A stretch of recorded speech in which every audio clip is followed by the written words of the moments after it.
Señores, buenas tardes. Tengo mi mascarilla aquí, ¿eh? Ok, sigue el COVID, como se lo digo todas las tardes. Protéjase, vacúnese, haga lo que tiene que hacer.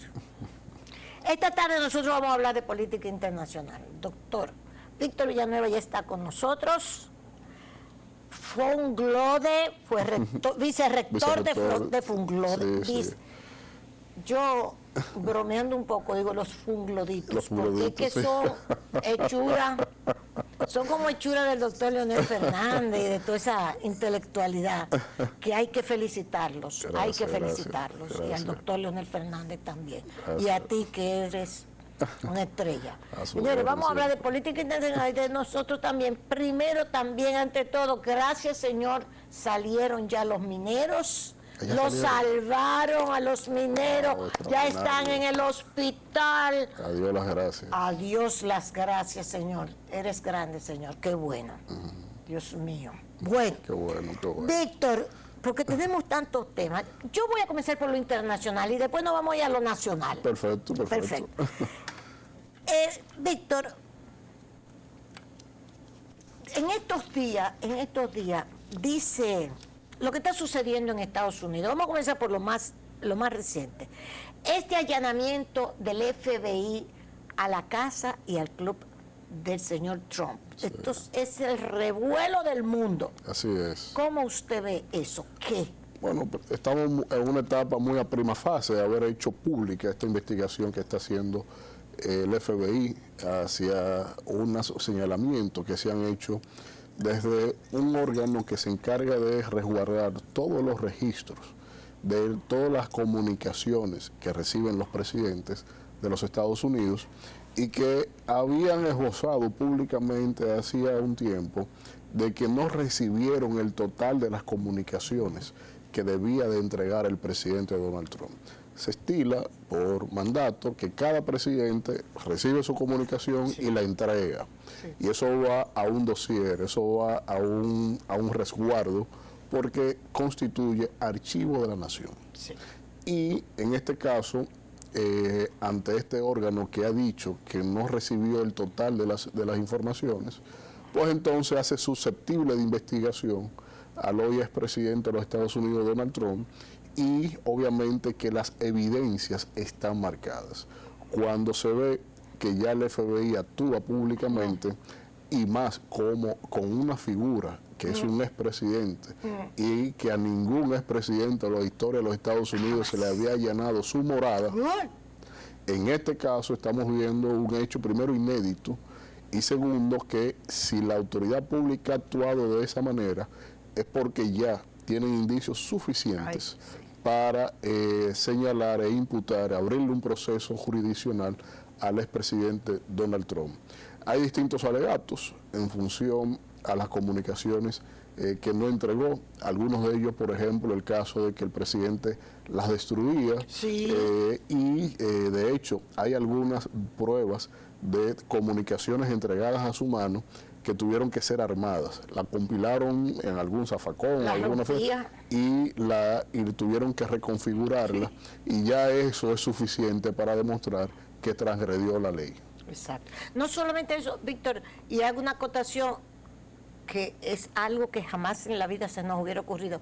Hay una periodista del New York Times que dice que ella tiene constancia y fotografía de documentos rotos en el inodoro, dentro del inodoro de la Casa Blanca. Señores, oigan el término, el inodoro de la Casa Blanca, donde ella encontró papeles rotos y está haciendo un libro sobre esto. Usted puede buscarlo en Google, están las fotografías del inodoro y de los papelitos rotos.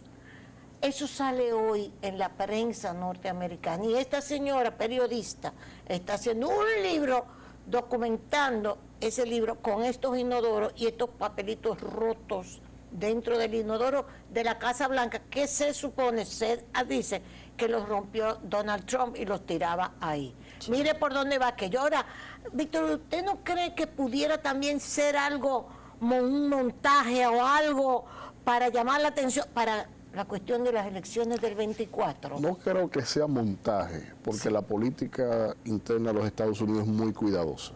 Es implacable.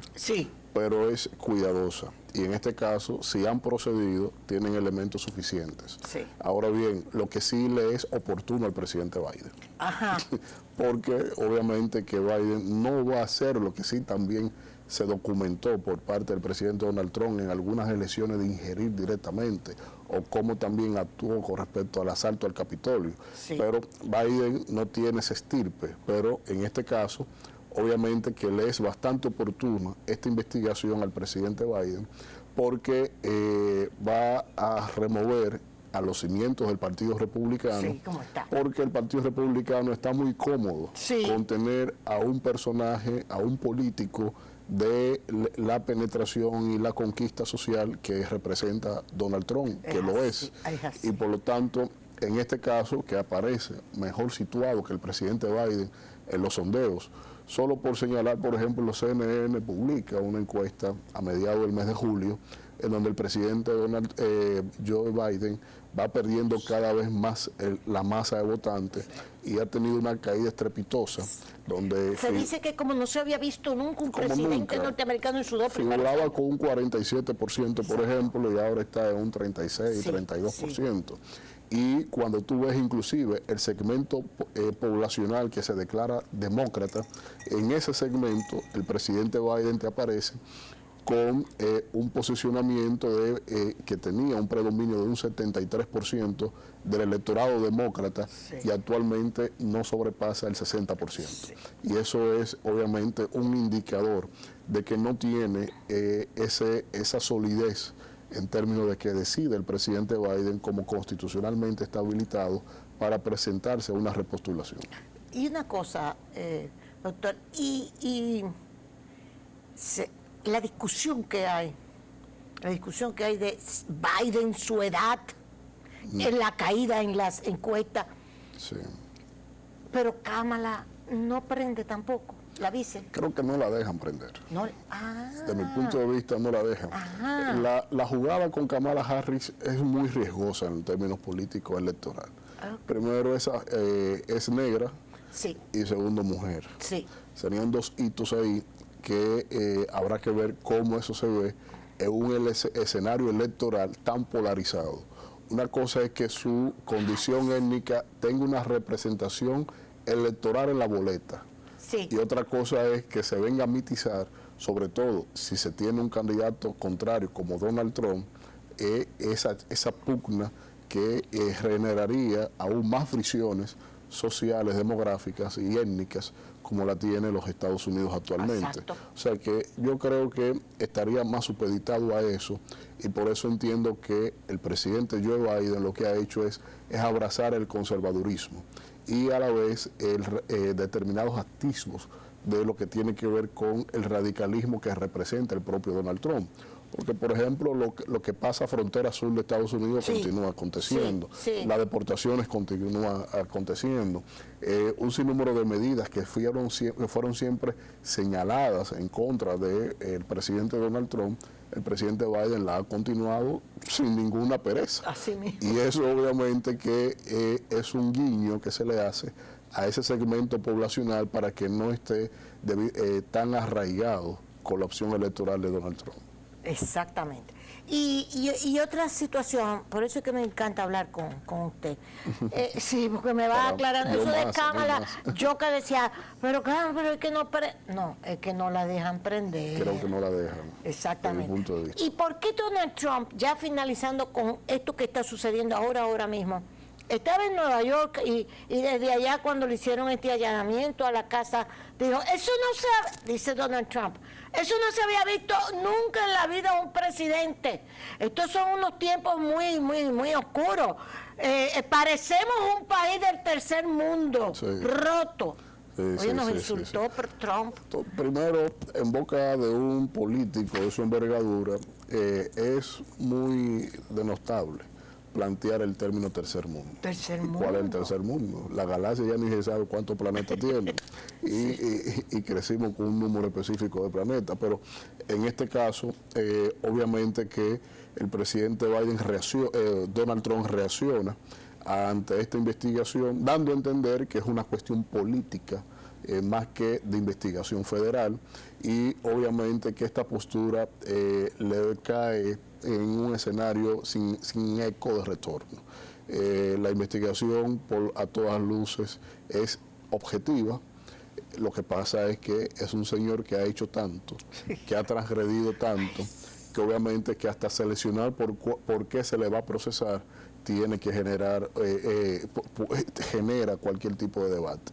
Lo que creo que Donald Trump, al momento de anunciar su aspiración a la presidencia, que está pensando aspirar nueva vez a la presidencia, fue una jugada calculada de alto riesgo. Ajá. En términos de que en la historia política de los Estados Unidos, los políticos generalmente niegan hasta el último momento que están aspirando. Porque la cantidad de investigaciones que el resto de los sistemas políticos, ideológicos, fácticos de esa sociedad que empiezan a hacer en contra de ese aspirante es incalculable. Lo que no se ve en las cámaras. Y esas investigaciones, que te torcen un escenario, que te meten la pata para que caigas. Entonces, esas cuestiones obviamente que abundan y se utilizan mucho en los Estados Unidos, y hay mucha persecución en lo intrínseco hacia los políticos. Entonces, tú anunciar una candidatura, una aspiración presidencial con tanto tiempo por delante, y sobre todo después de haber tenido ese bagaje, haber pasado por la presidencia de los Estados Unidos, que tú contrapones tantos intereses, aquí el presidente Trump lo que hace es ponerse en los radares, y al ser de por sí un fenómeno electoral, que lo es, ¿verdad? Y en este escenario, obviamente lo que busca es que de alguna manera se cree un precedente con su figura. Es un político que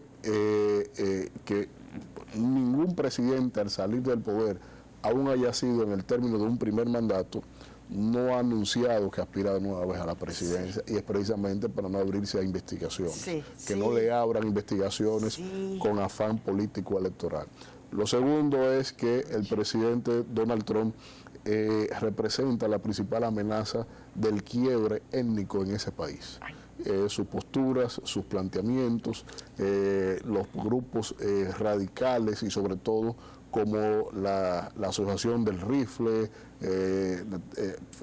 asociaciones vinculadas al Ku Klux Klan, eso obviamente que lleva a que el presidente Donald Trump tenga un significado electoral de un radicalismo que lo vamos viendo expresado en esa sociedad con cada matanza que acontece, con cada anuncio y situación que se presenta con el trato entre blancos y negros. Y eso obviamente que representa un punto en sí mismo, un punto de quiebre de una sociedad que lo que está es, para muchos analistas, entrando a una antesala de un posible estallido social interno. Ay, Dios mío.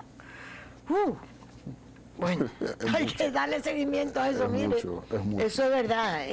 Ese anuncio de Trump de que él ya aspira, le está creando todos estos bombardeos así, y dentro de su propio partido. Lo que pasa que... No, a ellos les conviene, porque volverían al poder. A los republicanos, es la vía más corta a la Casa Blanca. Le acaban de aprobar al presidente Biden, ahora el domingo, le aprobaron la ley esta de la inflación, vamos a decir, de reducir la inflación, y todos estos programas sociales extraordinarios como no se había visto nunca, 430,000 millones de dólares para salud, para clima, para seguridad, para atenderlo. Eso va a surtir efecto a favor de Biden, porque todo esto es a favor de Biden. Por eso fue que, ¿usted cree que eso es tan inmediato? Hay que ver, porque si la inflación es por demanda de consumo, tú generar políticas sociales, te va a disparar el consumo. Te va a disparar el consumo. Entonces, si tú incentivas a la industria del medio ambiente, entonces la industria medioambiental va a reclamar servicios a la economía, y esa reclama de servicios te aumenta la inflación. Entonces, y en el caso de Estados Unidos es bastante curioso, porque imagínense, ya lo otro era llevar a 2 dígitos la tasa de interés de la Reserva Federal, lo que también nunca había acontecido antes. Pero el otro problema es que se tiene inflación y más de 3 trimestres en estancamiento económico. Exacto. Entonces, y sin embargo hay el desempleo, prácticamente el pleno empleo. se tiene pleno empleo porque se está reclamando servicios, se ha retomado la dinámica de la economía, exacto, pero es la causal principal de la inflación. Exacto. Pero entonces no hay crecimiento económico. Y no lo hay porque no hay diversificación, hay inestabilidad en los mercados globales, la cadena de producción a escala global, en la interconexión de países que producen una pieza, suplen otras dinámicas. Por ejemplo, vamos a ver cómo Apple ahora dice que el iPhone 14 se va a retrasar su salida por los microchips que se le compran a Taiwán. Entonces, sobre este caso, el estancamiento de la economía está ahí. Ajá. Y ya está en un escenario prácticamente técnico de estancamiento con inflación, que es la atrocidad a lo que es el escenario grave que supone la inflación, la estanflación. Y eso obviamente que ya es un escenario que ningún político se quiere ver, porque le va a pasar de plano, no importa lo que ofrezca, lo que haga, se lo lleva de encuentro. El electorado se lo lleva. Estanflación, oigan el término, estanflación. Sí, sí, sí. Bueno, santísimo, cuánta clase estamos recibiendo. Ahora nos vamos a otro plano más general, por supuesto, que es la situación siguiente. La señora Pelosi se fue de paseo porque ella visitó la empresa de chips allá, ella cenó con el CEO de la empresa de chips, porque parece que el esposo de ella tiene intereses ahí. Tiene interés en esa empresa. Bueno, señora Pelosi, usted sabe mucho. Entonces, pero es una situación siguiente. Entonces, China, se suponía que todo se iba a reducir en los últimos meses. Rusia, Ucrania. Entonces la OTAN respaldando, la OTAN a través de, o Estados Unidos a través de la OTAN Europa, respaldando a Ucrania. Sí. El enemigo a vencer, Rusia, pero no. Ahora la misma OTAN le dice aquí, y tengo yo lo voy coleccionando, los titulares. Sí. La OTAN aprueba su nueva estrategia. Esto fue una reunión que acaban de hacer prácticamente el mes pasado en Madrid, la OTAN. Sí, la de Madrid. Aprueba su nueva estrategia. La OTAN acusa a China de desafiar sus intereses y seguridad y tacha a Rusia de la amenaza más significativa y directa. O sea, ya la OTAN, que tiene que ver que es la organización del Atlántico Norte, del 49, se fundó, 49, el Pacto de Varsovia 1955, que es la contraparte de la OTAN, cuando existía el socialismo, todos los países que eran socialistas, comunistas, Pacto de Varsovia por aquí y OTAN por Occidente. Pero ya la OTAN ya no le interesa a Rusia solamente, ahora dice que el enemigo a vencer, y lo dice así mismo, es China. Claro, y tienes razón en ello, no por lo geográfico, sino porque la principal oxigenación que tiene Rusia es China. Claro. La postura de China es lo que ha viabilizado la estabilidad de los objetivos que tiene definido Vladimir Putin. Entonces, por eso la OTAN la enfila contra China. Es decir, ya Putin de alguna manera lo tenemos estudiado, sabemos cuáles son sus fortalezas, sus debilidades. Vamos a atacar lo que es ahora el soporte que él está teniendo a escala global. Y esto está obviamente que sustentado por China, que inicialmente el mundo entendía que podía servir de mediador, luego pasó de ser un potencial mediador, nunca lo fue, pero pasó a ser entonces un elemento parcial, un país parcial, con posturas disimuladas más que moderadas, y en esa disimulación obviamente que el beneficiario siempre era Vladimir Putin. Sí. Pero de mi punto de vista, a debida razón, porque el primer transgresor que se ha tenido aquí ha sido el propio Estados Unidos, la propia OTAN, donde han asumido más países como miembros de la OTAN, después de haber acordado de que no se iban a sumar más países. O sea, ¿cuándo se acordó? Porque eso es una parte, doctor, que casi nadie lo toma en cuenta. Es que los rusos son unos bandidos y son unos qué sé yo, salvajes, de todo le dicen a los rusos, son los invasores. Y Rusia dijo, pero es que nos tenían amenazados por ese argumento, esa narrativa de por qué Rusia ataca a Ucrania, no se conoce en Occidente. O sea, muy pocos conocen o le dan razón a Rusia por respecto. Y se había acordado que la OTAN tenía que... Claro que sí. Sobre todo hubo acuerdos tras la instauración de la Federación de Rusia. Exacto. Se establecieron acuerdos con la OTAN de que no iban a aceptar más Estados miembros de la Organización del Tratado Norte, iban a respetar las líneas fronterizas de Rusia, exacto, los países de la antigua Unión Soviética, y obviamente que esto iba a representar un congelamiento de los objetivos geoestratégicos de la OTAN. Pero desde la época de Bill Clinton se empezó a establecer un sistema de antimisiles en países europeos circundantes a la frontera de Rusia. Exacto. Y eso empezó ya de por sí, no te acepto nuevos miembros, pero te coloco un sistema antimisiles. Ya eso empezó a generar crispación. Y a posterior a eso, entonces, la asunción de nuevos miembros como parte de la OTAN, y la última jugada del intento de Ucrania y el paso ya definido, con toda razón, desde mi punto de vista, de Finlandia, de Suecia, que ya entonces, si tú atacas solo con el amague de ser o no miembro, Ucrania tenía el mismo debate que nosotros, pues entonces, si me dio la palabra, tú no vas a invadir, aunque no diga que no. Exacto. Entonces ellos preventivamente y de manera correcta en lo táctico dieron 2 pasos adelante, aunque esto le implique 3 pasos más de riesgos. Entonces, en este caso, lo que vemos es que ¿quién puso la principal violación? Occidente. ¿Quién inició transgrediendo los acuerdos? Occidente. Y tras esas violaciones, ¿cómo reacciona Vladimir Putin? Yo no soy Boris Yeltsin. Yo no soy Boris Yeltsin. Y inmediatamente asumió Crimea en el 2014. Invade Crimea, hace todo lo que hizo y se queda con Crimea. Y posterior a eso, ¿cuál fue la reacción de parte de Occidente?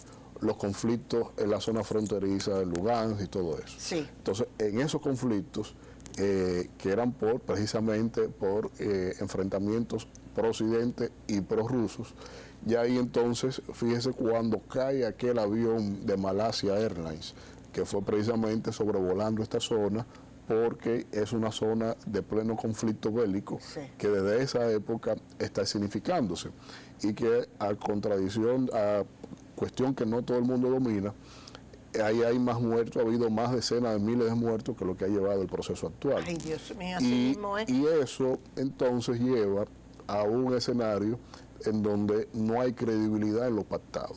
El pacto son servanda, aquí no aplica ya para ninguna de las partes, y cada potencia entonces ha ido trabajando en atención a sus objetivos particulares individualistas.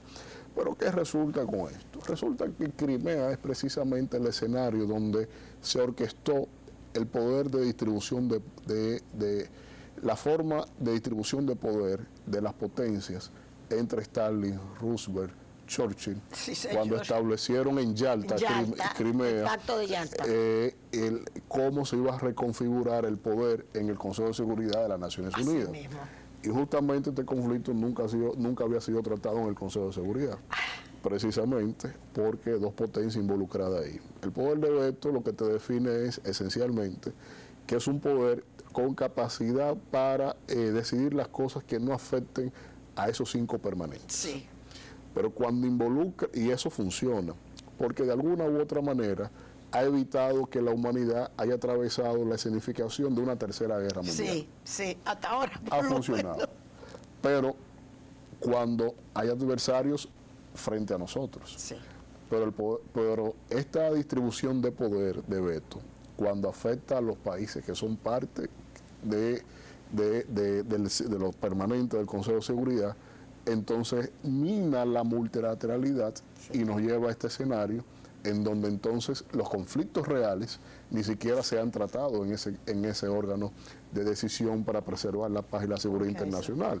Entonces, aquí venimos entonces a un postulado que plantea, ya no tiene razón de ser el veto, ya no tiene razón de ser el Consejo de Seguridad, sino pueden dirimir un conflicto entre países que son permanentes del propio Consejo de Seguridad. Sí. Entonces, ya ahí obviamente que lo que sigue es la debacle de la multilateralidad, es entrar a un escenario de que nadie controla a nadie, y entonces lo que fuimos aliados como resultante de lo que a quienes enfrentamos en la Segunda Guerra Mundial, somos lo que vamos a ser los adversarios para una próxima escenificación de guerra mundial. Pero no es nuevo, pasó en la Primera Guerra Mundial. ¿También? Sí, claro. Cuando se creó, después de la Primera Guerra Mundial, la sociedad internacional definió lo que fue la Sociedad de Naciones. Sí. Y esta Sociedad de Naciones también tenía un consejo. No se denominaba Consejo de Seguridad, Security Council, sino más bien Consejo, de Council. Y en el Consejo, que era encargado de la paz y la seguridad internacionales, tenía la misión, obviamente, de preservar a las generaciones del flagelo de una nueva guerra mundial. Aconteció la Segunda Guerra Mundial, pero los que eran aliados en la Sociedad de Naciones fueron los adversarios para la Segunda Guerra Mundial. Y esto puede ser exactamente lo mismo. Los que son aliados entraron a ese club de países privilegiados con el poder de veto acorde a la Carta de San Francisco, y entonces entre estos es que está precisamente dirimiéndose los grandes conflictos de la actualidad. China, Rusia, Estados Unidos. Sí, señor. Que son 3 de los 5 que están ahí junto con Inglaterra y Francia. Exacto. Entonces, la cuestión es que Dios mío, estos son ciclos que se van repitiendo y que cada siglo trae este tipo de convulsiones, porque cada potencia de esta, históricamente, desde la caída del Imperio Otomano a la fecha, se ha definido una potencia como la dominante. Y ahora lo que estamos buscando es cuál será la potencia dominante del siglo XXI. O sea, que es lo que... Pero hemos llegado a un punto que dice... Le tengo otro titular, que dice, estamos llegando al final del dominio político y económico de Occidente, pero esto lo advierte nada más y nada menos que el ex primer ministro británico, Tony Blair.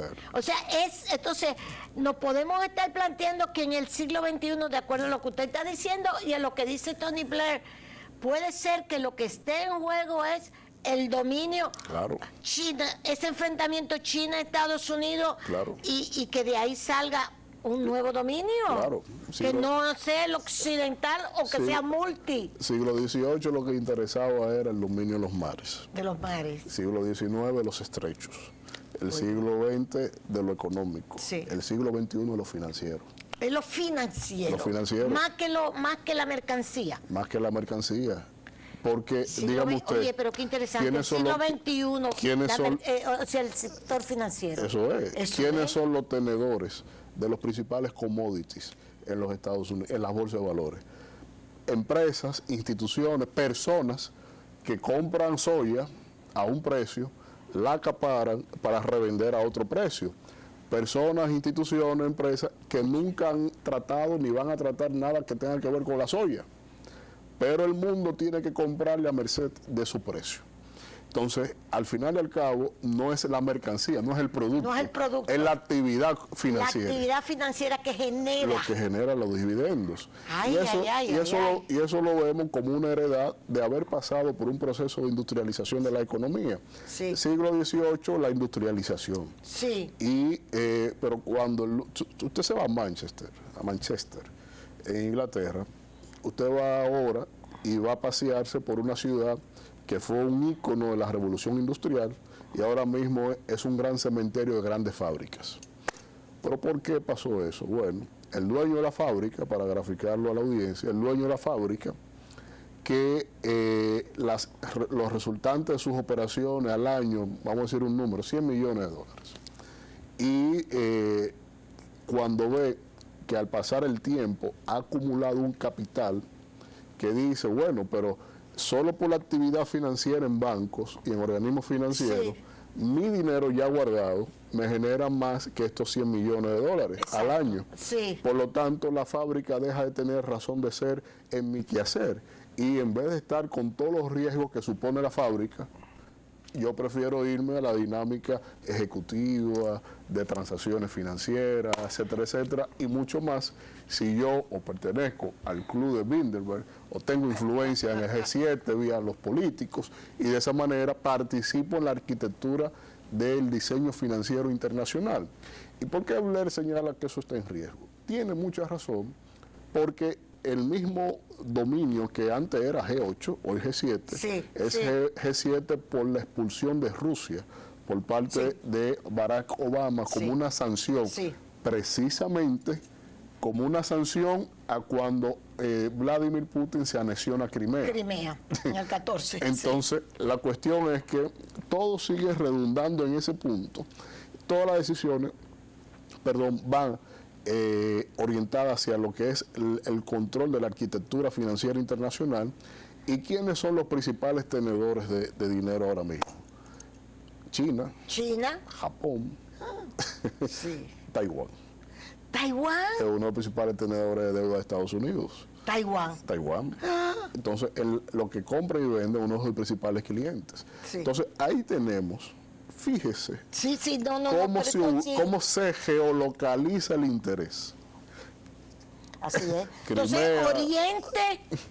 Oriente está significando esa directriz que Así hay es. en el mundo, vamos a llamarlo así de alguna forma. Sí, sí, sí. Oriente. Oriente. Por eso es que entonces Tony Blair habla de que viene el final del dominio político y económico de Occidente. Claro. ¿Por qué? Porque tú tienes... Pero Estados Unidos, ¿y la tecnología? ¿Dónde queda? Porque yo oí un español diciendo, bueno, lo que pasa con China y Estados Unidos es la tecnología. China va muy avanzado.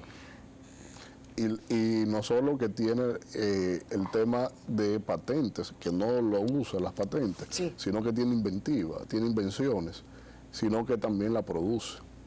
Estados Unidos no pasa igual, te genera la patente, pero deslocaliza la producción. Ese es el modelo, o sea, el modelo neoliberal que Sí. que yo tanto Sí. lo critiqué y lo criticamos y yo, bueno,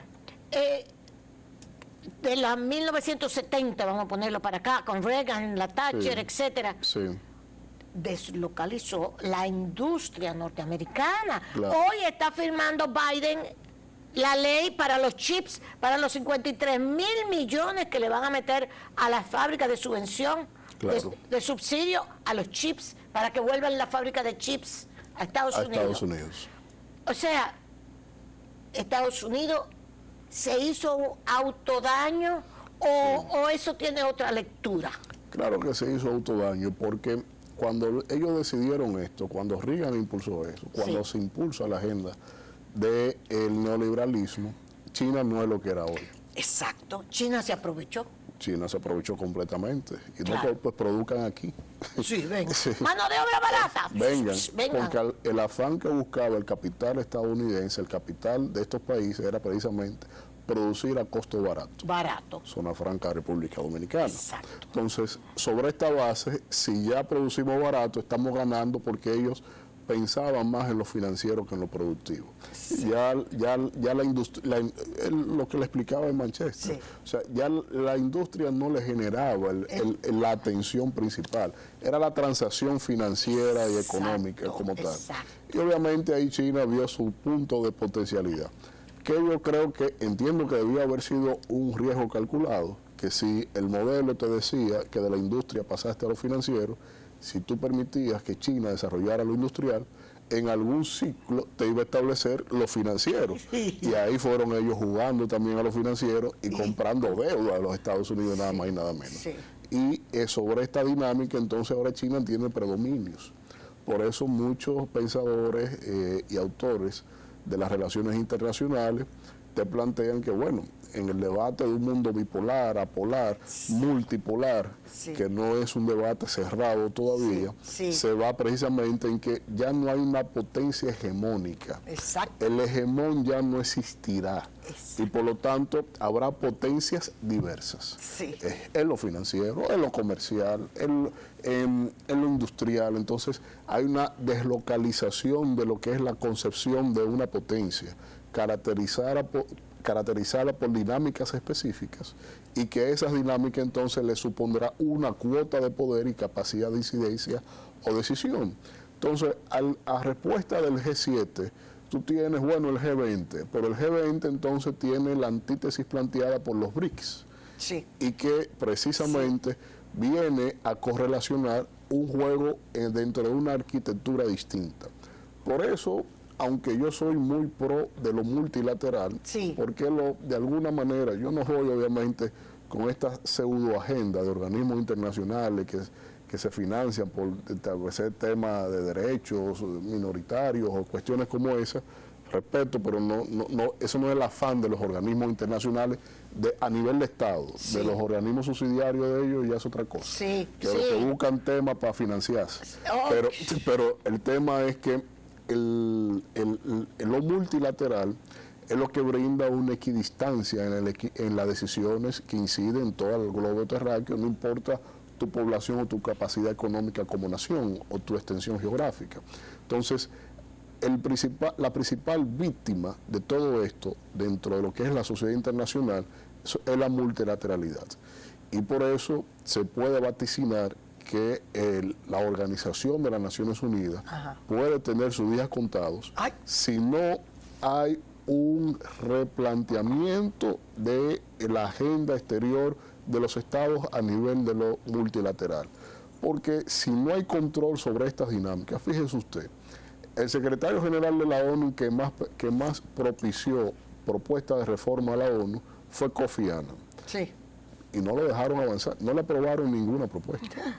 No hubo ninguna propuesta. ¿Qué planteaba Kofi Annan? Por ejemplo, el Consejo de Seguridad te planteaba condicionalidad del veto a temas específicos, no a todos, no a lo que se te ocurra. Segundo, ampliación del veto. Hay que incluir gente, no con veto, pero con posiciones permanentes. Alemania, Argentina, México. Entonces, desde este punto de vista, Brasil, desde este punto de vista, al ellos negarse a modernizar en la representación de la evolución de la humanidad el organismo multilateral, y al ver ahora que no tiene capacidad de reacción ante los conflictos reales que enmarca a la humanidad, la primera víctima es eso. Y lo segundo entonces será la recomposición precisamente de los estamentos de decisión. Y al ser la primera víctima la Organización de las Naciones Unidas, y que hay países que van a propugnar por eso, por ejemplo, las instituciones Bretton Woods, que son las instituciones que llevan la arquitectura financiera mundial, Banco Mundial, Fondo Monetario Internacional, que son precisamente de estos organismos que se definieron después de la Segunda Guerra Mundial para financiar la reconstrucción de Europa e imponer un modelo económico neoliberal a escala planetaria, entonces, y de financiamiento. Entonces, eso será la base sobre la cual estos organismos alternos que han ido surgiendo al G7 y al G20, donde ellos van a propugnar para que haya una nueva arquitectura de la redefinición de la dinámica económica y de producción a escala planetaria. Bueno, es decir que estamos frente a unos posibles cambios. Esto es un escenario convulso a años. A años, exacto. No es cuestión de convulso. Y pueden darse muchas 10, 15, situaciones. 20 años sin lugar a dudas. Exactamente. Sin lugar a dudas. Y puede ser que haya un nuevo modelo de lo, insisto, de lo que es la concepción de potencia. De potencia. Y que haya un nuevo modelo en el mundo, que no haya la hegemónica. No, que sin duda fue Estados Unidos. Sin duda fue lo de Estados Unidos. Ha sido Mire, doctor, me están haciendo señas que no quedan 2 minutos. Solamente República Dominicana, Haití. ¿Cómo usted ve ese llamado? Porque nos queda un minutito. ¿Cómo usted ve este llamado, bueno, de la OEA que hace hoy, que sale hoy, autodiciendo que en la comunidad internacional, todo lo que dijo. ¿Cómo usted ve esto? Todo llamado en pro de Haití, bien, pero la OEA es la más descarada para opinar sobre eso. Y mucho menos el secretario general actual.